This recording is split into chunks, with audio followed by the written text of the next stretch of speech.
Here I'm going to show you how to fall off the board and climb back on. Falling is normal. We all fall. A lot of beginners are afraid of falling, but you have to learn how to fall in order to climb back on the board. And I recommend practicing both of them regularly. And by being willing to fall, that means you're going to have more fun. You're not worried about not falling. And that also means wearing the right clothing for the water temperature. I'll have a 5'4" wetsuit on there for some cold water. I have no problem falling in the water at all. And as a result, I'll have more fun and also become a much better paddler. And the next video clip coming up here, I'm going to show what's very common is a lot of people struggle to climb up on the board. They're using their arms or upper body only. But what you need to do is kick your feet hard. That's going to bring my body to the surface. That's a whitewater kick.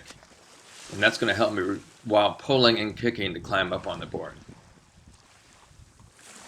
You also want to learn how to fall flat like a pancake or the high sea plunge. I can fall in 2 feet of water and I'm 6'5", 220. Fall in the water, and I'm also falling away from the board. If I fall on the board, I can actually injure myself. I want to climb up on the side of the board, not the tail or the middle, but this is the rear side or this rear rail. It's more narrow, a lot easier to climb up on than in the middle. Here's another falling sample for you, falling flat and away from the board. Don't want to dive off the board, don't want to go off leg first, you're going to hurt your either neck or your ankle. Again, getting up on the rear rail. I can reach to the other side as the board tapers, kicking hard and pulling, popping up on top there. Another sample of that. And when you're kicking, you want to make sure, if you even have one leg up on the board, that the other leg is still kicking.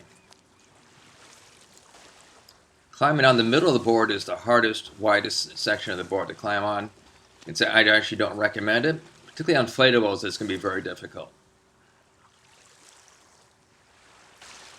Climbing on the very, very end of the board, or the tail itself, also called the cowboy rescue, works, but you're working uphill to do it.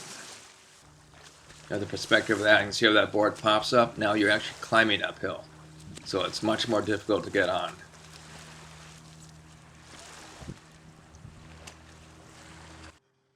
Here is a device I developed called the stirrup. It comes out of sea kayaking.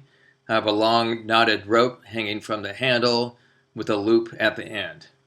So this is for thick inflatables that are hard to climb up on. You can see how that's set up. It can actually be one piece of rope. And just drape it off the end, and you got 2 loops that your foot will go into. So here I'm going to show you how that works. You can't see underwater, but those 2 blue loops in the previous clip, my foot will go in one of those 2 that fits for the length of my foot. And that'll be a step up to help me up on the board. And this actually works great, particularly on really thick inflatables or race boards. And climbing up on top there gets me up. I'm not really using the rope on that one, but the next 2 clips I will. Here it is again, adjusting the length for my foot, stepping up, then using that rope to pull myself up towards the center of the board.